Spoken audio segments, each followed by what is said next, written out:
Welcome to 10.5, the official podcast of the OPP Association. I'm one of your hosts, Scott Mills. Our other host and our valuable editor of this podcast, Emily Brown, she's on another assignment this week. So it'll just be me hosting today, and both Emily and I are strategic communications coordinators for the OPP Association. And we're your hosts for 10.5, the official podcast of the OPP Association. And for those of you who may be listening for the first time, some background for our new listeners is that the OPP Association, also known as the OPPA, is the sole bargaining agent for the close to 10,000 members of the Ontario Provincial Police in Ontario, Canada. And our motto or rally cry is our members are our focus and our strength. And we aim to provide important information to our members and the public about matters that affect policing in the province of Ontario. And with that, we try to interview as many of our members as are willing to come on the show. So if you're interested in coming on the show, you can do exactly what our guest today did. Today, we're fortunate to welcome OPP Provincial Constable Tate Pearson from the Dryden Detachment. And we will be discussing Tate's, as an OPP officer's, gender transition journey. And with June being Pride Month coming up here, we're going to release this episode in June. So welcome, Tate. We're glad to have you here. Perfect. Thank you. I'm really excited to be here with you. So, Tate, I was wondering for starters if you could just give us a brief introduction of yourself. Yeah, absolutely. My name's Tate Pearson, and as you mentioned, I'm currently posted to the Dryden Detachment in the Northwest region. I'm 31 years old, and prior to policing, I was a paramedic in Vancouver, British Columbia, primarily in the downtown east side of Vancouver. I was hired by the OPP as a provincial constable at the end of 2021, having never lived in Ontario before. I moved from BC to Dryden with my wife and 2 young children. Well, welcome to Ontario, Tate. How's it been so far for you? It's been interesting. It's definitely a learning curve, and I do miss the beautiful BC weather. So it's the minus 40 is definitely cold. So well, you definitely have a northern post, that's for sure. Yeah, that's true. So Tate, you reached out to us with this proposal to be a podcast guest on the topic of your gender transition. Can you share with us some background on what led you to want to come on our podcast here today? Yeah. So shortly after starting my career as an OPP officer, I also began my gender transition journey, and I struggled with those issues my entire life. I started my medical transition in late 2022 and publicly came out to my community and to my coworkers in the summer of 2023. And aside from the interests that I have working on the front line, I've also found a passion working in diversity, equity, and inclusion. And I'm hoping to implement that into the culture of our organization and create a more positive and progressive OPP, which is why I reached out to you today.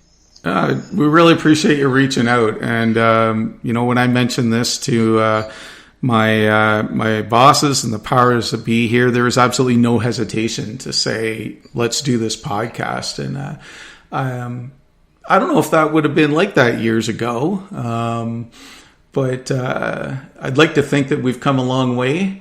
And I think the first question I want to ask you is pronouns. Clearly, pronouns are a thing these days, and lots of us, like I grew up in Chatham, Ontario, and a pronoun, it never really meant anything to me, but I've really come through my career to understand the importance of it. And Tate, no better person than yourself to explain what the importance of pronouns are, and what are your pronouns? I go by he, him. And in terms of the importance of pronouns, I think it really comes down to a mutual respect and courtesy. Gender identity, it's not visible, it's an internal sense of one's own self. So traditionally, we interpret someone's gender based on their outward appearance and expression, but it's important to recognize that we may not be correct in our interpretation. And while most people do align their gender with their birth assigned sex, some people don't, and I'm an example of that. So I think that traditional gender norms are kind of archaic and outdated, and boys wear blue and girls wear pink is not the case. It's a much bigger concept than that. So on that, what was your upbringing like? Where were you born? What sex did your parents feel that you were? So I was born in Mission, which is like a suburb of Greater Vancouver. And I actually moved to a town of 100 people on the very west coast of Vancouver Island when I was young, and that's primarily where I was kind of raised. But it's, Vancouver's known for being a very progressive and diverse place. So I never really had any, I never faced any sort of discrimination or anything growing up, and especially around LGBT issues or community. And I was kind of labeled, I was born female, and I was kind of labeled as like a tomboy. I was running around with the boys, always wanting to do like boy things. And I think that was probably clue number one. And I remember being quite young and asking my parents for a sex change. I wanted to be a boy so bad. And, life kind of happened, and I fell into the role that I thought I was supposed to be into adulthood. And then I did a lot of self-reflection and realized that I needed to transition, which is why I'm here now. Well, it takes a lot of courage to come on and like openly tell your story publicly, like you're doing. And my hat's off to you for coming here and sharing this with us. So, when we were discussing the background as to what we would talk about, our key messaging for this, we discussed it was important that people educate themselves on gender diversity and how it is key to making, I might screw this up, to us LGBTQIA plus people feel included, and how that can contribute to a sense of belonging within the community and within the organization. And right off the bat, there's probably people listening here saying, what are you talking about? What I'm reading it. What does 2S LGBTQIA plus stand for? Yeah, so the 2S is two-spirited. That's for people who are Indigenous. And the L is for lesbian, gay, G is for gay, B is bisexual, D transgender, queer, intersex, asexual, and then the plus is for other people that fall outside of cisgender and heteronormative. Well, that's an excellent explanation. And our episode today is no doubt going to open a dialogue. One question on the top of my mind is you mentioned earlier that you moved here with your wife and your kids. Can you tell us about your kids? Yeah, absolutely. That's a question I get a lot, actually, is how my family processed my transition. And it was a really easy conversation in regards to my children. There is something so kind of unique and beautiful about a child's mind and how dynamic and elastic it can be. My youngest son, Theo, was only a few months old, so he's always called me dad and has really only known me as that. But my older son, he's Jude, he's 7. And I remember he was 5 when I began my transition, and I sat him down and explained that I've always kind of felt like a boy on the inside, and I'm going to be making some changes in my life and in my appearance that reflect how I feel. And he was like, okay, cool. You don't want to be a girl anymore. I totally get it. But can you still take me to Walmart so we can get the Hot Wheels that you promised to get me? And I was like, yeah, okay, no problem. So it was like kind of, it took less than, 10 10 minutes for him to grasp the concept. So I'm really grateful for that. And then, with my wife, it was just about being really open in our communication, and we continuously check in with each other. And I knew that when I came out, there was a very real possibility that my marriage may end. And I think that speaks volumes to how significant that choice was for me. And, the question is, was it really even a choice? Because in spite of my life and how things or my relationships may change or what I might lose, I still needed to transition. So your wife, what are your wife's pronouns? She, her. She, her? Mm-hmm. Okay. And your wife, how did she deal with this news? She was actually the one that sat me down and said, I think that you need to really look at your gender identity and the possibility of transitioning, because she could see that I had a lot of discontent internally. And to her, I will say she was married prior to me to somebody that also transitioned. So she was pretty well versed in what to kind of look for and signs. And she actually has really helped me be who I am today. And it hasn't been without some struggles, but we're still going strong. So that's good. Oh, that's good to hear.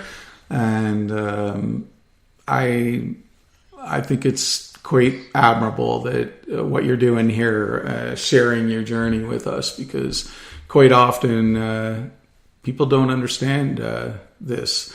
And as you stated earlier, understanding's everything, education's everything. So I'm sure it hasn't been all peachy, with your colleagues and in your work and stuff like that. But can you share with us, Tate, your lived experience since joining the OPP and how your life has changed since beginning your gender transition journey? Yeah, absolutely. I think, I'll talk a little bit about Vancouver and my history. And like I said, it's a very progressive and diverse area. So for, the first few years of my adult life, I presented as a cisgendered heterosexual woman. But when I started dating women, and for me, there was really no kind of quote unquote coming out of the closet, because the closet just simply didn't exist. I never faced any sort of discrimination. I never had any fear about being who I was. And so when I moved to the northwest of Ontario and came out as transgender, it was a very different experience. I definitely felt like I had gone back in time a bit and faced some struggles that I hadn't necessarily predicted, just being from where I was. With that being said, though, I'm much happier now living as my true authentic self, because I'm able to give more. I'm happier, so I'm able to give more to my relationships with other people, and whether that be my family, my friends, my colleagues, but I'm also able to give more to my career as a police officer and the community in which I serve, because I'm not struggling internally. Fair enough. So if you go to a call and you get on scene, do somebody that's looking at you, do they feel that you're a man or a woman? They interpret me as male now. And did that take a while? No, it was funny. I actually, so I used to have long hair. There was no mistaking me. I looked like a woman. And then I cut my hair off and I started dressing more masculine, how I wanted to, what I was comfortable wearing. And it was people outside of my family, strangers, started interpreting me as male in certain situations. And that was really what kind of ignited me to begin my gender transition, because it felt so validating. And I had to do a lot of self-reflection and think okay, so why am I having these feelings? And now that I've been on hormones, I don't look female and I don't think I sound female. So when I'm dealing with members of the community, they interpret me as male, I would say 100% of the time. Well, thanks for answering that question for me. I understand. I'm just going to kind of switch gears a little bit here, because I understand from our conversation, Tate, that you have met Commissioner Creek, And for those of you listening who don't know who that is, it's the commissioner of the OPP, the top ranking officer. Can you explain that meeting for us and what it meant to you? Mm-hmm. I've had the opportunity to meet the commissioner on a few different occasions at various Pride events. And I've always been really impressed with the efforts I feel he's making towards making the OPP a more diverse and inclusive organization. As you mentioned, he is the highest ranking member of this organization. So to see him be so public in his support of the Pride community, whether that's attending the Transgender Day of Remembrance ceremony, the Serving with Pride Gala, or the various equity and inclusion conferences that he attends all across the country, I think that it speaks volumes. He's someone that says what he means and means what he says. So it's really inspiring. It's interesting you say that about the different events. I know we're going to get into that in a little bit. Sometimes if we're flying the pride flag or the progressive pride flag or the transgender flag or something like that, any flag along those lines, at OPPA head office, we'll get messages from members saying, why you flying that? It's, Mm-hmm. What do you have to say to somebody that's kind of writing in about that? Because I'm sure we're going to get people writing in after this podcast. Well, how do we respond? Well, I think, it's the flag, or whether it's the pin, the flag, the placard, it's about visibility, and it's about people seeing themselves reflected and represented in your community. And I think gone are the days of don't ask, don't tell. People have the right to feel accepted and included in their community. And I can speak a little bit about my time as a paramedic in Vancouver. I worked in an area that had a high population of traumatized and marginalized individuals, and there was a distrust of anyone wearing a uniform, whether that's police, fire, or ambulance. And so I had a little Pride Canada flag on my jacket, and it totally changed the way that people received me. I was able to form relationships much easier because they saw me as someone who at the very least would accept them and not judge them. And I think that it speaks volumes to the fact that it's not just a flag. It's much bigger than that. Okay. That's a really interesting perspective. And I thank you for sharing that with us. I want to kind of maybe go right back in to, you meeting the commissioner. Mm-hmm. You mentioned that he's been very supportive. There's a lot of layers between the commissioner out of Aurelia and the frontline police officer in Dryden. So what are some of the ways that the OPP has supported and assisted you through your transition journey? There's a lot of different ways. I can probably take up a whole hour just talking about it. But for me, one of the biggest ways in which I have felt supported is by being given time. And what I mean by that is I needed time to go home and tell my family that I was transitioning, and I needed time to have surgery. And I also, I'm given the time and I am supported to attend various LGBT centered events or training conferences. And that's really important for me because, especially being in the Northwest region, there isn't as much of that as I would like. So being able to go and be supported by my detachment to kind of immerse myself in my community has been huge for me. And then I also want to give a shout out to my detachment commander, Adam Millman. He's gone above and beyond for me in so many ways. And a small example would be when I sat him down and told him that I was transitioning. That day, he went out and bought a giant pride flag and put it in the office. And that's just a small piece, but I think it kind of speaks volumes to his supporting of me. And then he's also taken it upon himself to become educated and to bring training and awareness to the Dryden Detachment because I think he sees how important it is for us as police and the organization. And just that has also made me feel so validated and seen and supported at work. So glad you mentioned that. It's so important, the middle management leadership in all of these types of situations. So kudos to your detachment commander there. You mentioned surgery. What what is the surgery? Like, what goes on here? So it would be specific to each individual person. For me, I've had top surgery, so it's a double mastectomy. And the surgery was only about an hour, but I was in recovery for 6 weeks. And that was really pivotal for me, because I think that was like the last thing somebody looking at me externally would lead them to think that maybe I am transgender or that I was female. So having top surgery and like having the confidence to wear what I want and what I think looks good, it's been huge. So, but then there's some people decide that they don't want to have top surgery, or there's also bottom surgery, which is it's much more complex. And there's some people that decide that they do or don't want that, depending on what sort of dysphoria they have. So what's in the cards for you that way? Are you stopping at the surgery, or are you going on with more? I think at this point I'm planning on getting a hysterectomy, and after that would be bottom surgery, and it's called a phalloplasty. Essentially, they use skin from your arm and your leg and create a phallus.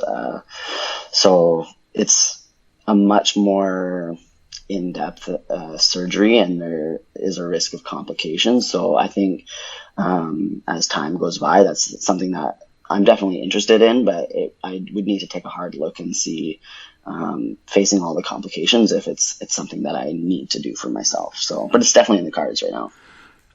Were you scared when you had to go for the surgery? No, I was excited.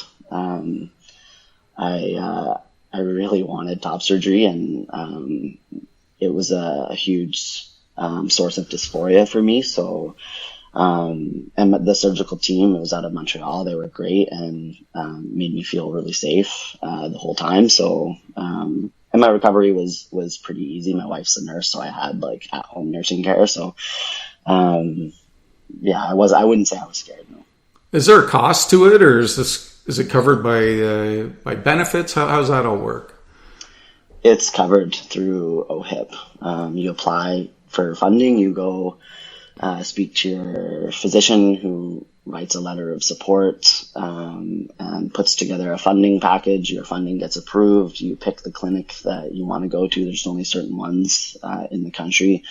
And you begin the onboarding process with them, and then they phone you and give you a date. And, they picked me up from the airport in a brand new Cadillac. They paid for all my food, my hotel, everything. I had the surgery. I stayed another night, paid for by the clinic. And then the only thing that I really had to cover was the cost of my flights to and from Montreal. And then I had the time off, sick time as needed for the 6 weeks that I was laid up on bed rest. So it really was not financially constricting at all.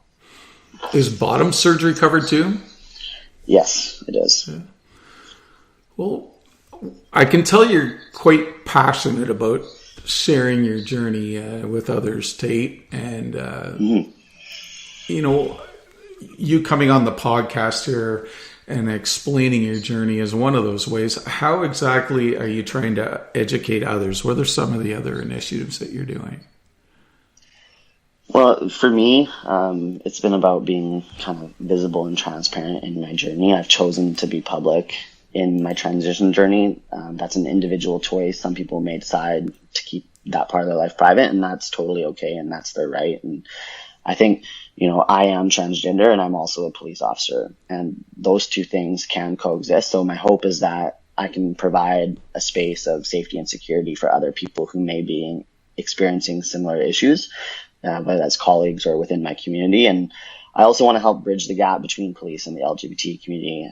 For me, that looks like being involved with our local Pride little organization that we have in Dryden, and basically just trying to kind of be like out on patrol and be loud in my in speaking about equity, diversity, and inclusion. And I've been fortunate enough to be engaged with the equity and inclusion unit within OPRL and kind of network and create relationships with people who work in those units and are working towards trying to make the OPP and the OPS, the public service, a more diverse organization.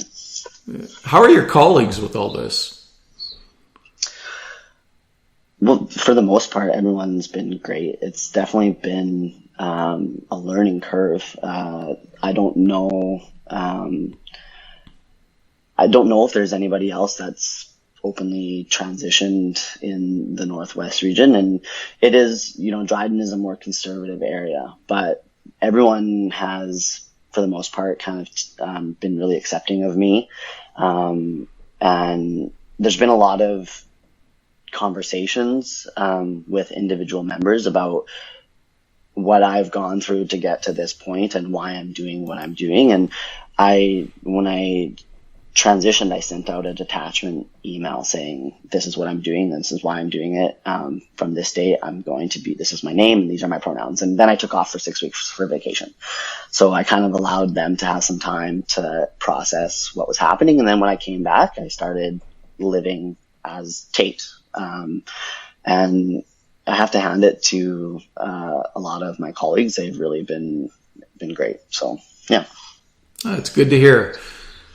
I know I'm probably beating to death this flag issue, but I had another question in here on our prep, but I want to kind of word it. And there's the pride flag, and then there's the trans flag, and then there's a progressive pride flag. What's the difference?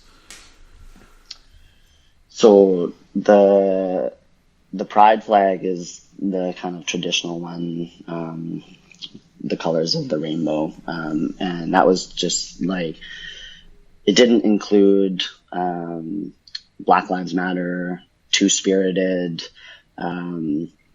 trans awareness. And so that's what the progressive pride flag is. It's more all-encompassing to include all members of the 2S LGBTQIA plus community. So it's like a better version, I guess. So what would you like to see it flown and when and where? Like, is it just the month of June that you'd like to see these flags flown? And I take it you would like to see the progressive pride flag if you had a preference? Yeah. But that being said, I think the pride flag, lesbian has a flag, transgender flag, and the progressive pride flag. Like I'm for all of them. And if it was my way, I would probably choose to have all the flags flying all the time, not just in the month of June. Especially in today's day and age, I think it's really important to have outward visibility and support. And I wear a little pride pin on my uniform. And again, I can speak back to my days as a paramedic and how just that little flag helped me form relationships with people. So that's why I wear a little pin on my vest now. But I think we're still a little bit a ways away from flying the flags all year round, but that's what I would like to see. Tate, we touched on it a little bit here. I know you said you wanted to be positive in this podcast, which I commend you for trying to keep everything on the positive side. But I am certain that you face some obstacles, and can you discuss some of those obstacles that you've had to overcome? Mm-hmm. I would say that there's two issues that I've faced that have probably been the biggest hurdles, and funnily enough, one of them is technology. When I officially changed my name and my gender marker within the OPP and OPS, I got booted off of every single platform database account, and that was a real pain for me to navigate through, especially as a police officer on the front line. Like, there's a lot of different logins and databases and platforms. And when I changed my name, it was just like a waterfall. I got booted out of everything, and it took months for me to navigate that and get access to what I needed to get access to. And it was a real barrier. So that's something that I would hope to see be changed in the future, because it did cause a lot of stress for me. The other obstacle I would say is just having to navigate small-minded people. And unfortunately, it's the reality of the world that we live in. There's some people that no matter what can't get on board with diversity, equity, and inclusion. And I've had to kind of remain strong while navigating those people and their mindsets. I got a question that came up as you were discussing what you were just discussing, and why it came into my head, I don't know why, but if you're out at a public place, which bathroom do you go into? Do you go into a men's, a women's, a family, transgender, gender neutral? Mm-hmm. How does that work? I go into the men's washroom. I think if I went into the women's washroom, I would get screamed at. Yeah, I go into the men's washroom, and bathrooms is always there's so much conversation surrounding bathrooms, and it's so funny to me because being from the West Coast, we've had gender neutral washrooms for like as long as I can remember. But when I go into a washroom, I just do my business and leave. And it's funny because it seems like women's washrooms are much more of like a social kind of gathering place. There's much more conversation. And when I started using the men's washroom, I was kind of afraid that, okay, I'm not going to use a urinal. I'm going to use a stall, or somebody's going to know because my feet aren't facing the right way. Whatever. But really, men don't care. You go in, you do what you need to do, and you leave. And I had to kind of get over my own the barrier that I created for myself, and I've been using men's washrooms for many months now, and we'll continue to do so, obviously. So you use the urinals, or you go? Yeah. No, I use maybe one day, but no, I use the stalls. I don't have the anatomy to use the urinal just yet. You mentioned there your feet were backwards, so I was like, my mind was going crazy there. And just for the record, Tate and I had a conversation before we started here that anything was on the table. So I took Tate up on that opportunity to ask these questions, and a lot of these aren't on the script because I think people these are the questions that people don't ask, and my perception is Tate wants to educate, and I think you're doing a good job of it here, Tate. Thank you. Yeah, I appreciate that. So we're getting kind of near the end here. We got a few more things we want to talk about. Can you discuss with us, Tate, what your aspirations are for the future within the OPP and maybe outside the OPP? Mm-hmm. I think within the OPP, I hope to one day be in a position of leadership, so I can enact provincial level change, but all the while continuing to be engaged with our equity and inclusion unit within OPRL, and continuing to be a liaison within the community to help bridge the gap between police and the 2S LGBTQIA plus community. And then kind of, I think outside of the OPP, a lot of my aspirations are family oriented right now, but I think there's different avenues where I can take my policing experience and my gender transition experience, and whether that be getting involved with organizations like Serving with Pride or the International Association Chiefs of Police or the Canadian Association Chiefs of Police, as well as there's things like the Transgender Cops, TCOPS, which is an international organization. And I really want to kind of use my experience and educate others. And that's something that's really exciting for me. There's a number of resources, Tate, I believe, available out there. What are some of those resources? And if there's any links or something like that that you're going to suggest, we'll put them in the show notes for those listening. So the internet has a whole page dedicated to the LGBT community, but also for someone that is gender diverse and transitioning. For me, there was a document, a guide for transitioning in the workplace, and that it was a quite extensive document that laid out a lot of the framework on what to expect and how to navigate someone who is transitioning within the workplace. And that's for the employer, the employee, and for the coworkers, colleagues. There's also a lot of resources for links for the Serving with Pride organization, the TCOPS, and there's also positive space training, which is something that's being rolled out across the province to all of our members. And it's a whole day's training centered around the 2S LGBTQIA plus community and how to navigate as a police officer dealing with individuals in the communities that we serve that are gender diverse or within the workplace. It's really great training. There's a lot of time and effort that has gone into creating it. So I would highly suggest that everyone jumps on board to take that opportunity if it arises. And yeah, there's lots on the internet for sure. Well, we're done here. If you can send me your links that you want in those show notes, we'll definitely put them in, Tate. Sure.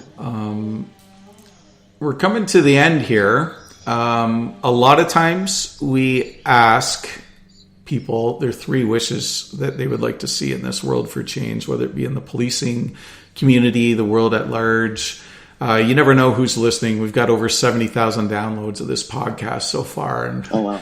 It's far exceeded our expectations. And we've had people come back to us and say, you guys mentioned this on the podcast and we actually got something changed because of it. So I'm going to ask you, what are your 3 wishes for change moving forward, Tate?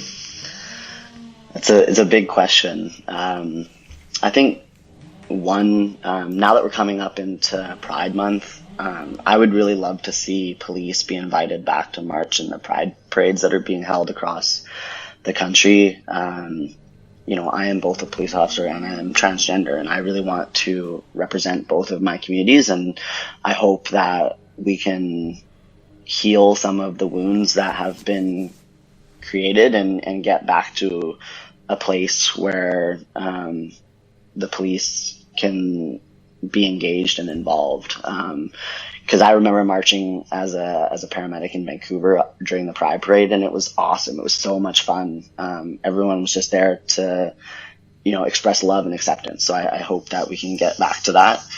A second, I guess, wish would be that people have, like I said, I had a really kind of easy coming out and I didn't face a lot of discrimination. And I guess I wish that there were people that had stories more similar to mine, because unfortunately in the world, it's not the case. I went and participated in the Transgender Day of Remembrance ceremony, and there were individuals that had been killed because of them wanting to live their true authentic self. So I wish that more people had an upbringing, I guess, like mine. And then the third one, which is probably the biggest, the hardest one, is there's been a political shift recently, and there's been a lot of anti-trans and anti-LGBT rhetoric from our world leaders and the country's leaders, and I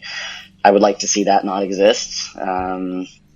We pride ourselves on being a multicultural and diverse country, and I think that needs to include gender diversity. Well stated, Tate.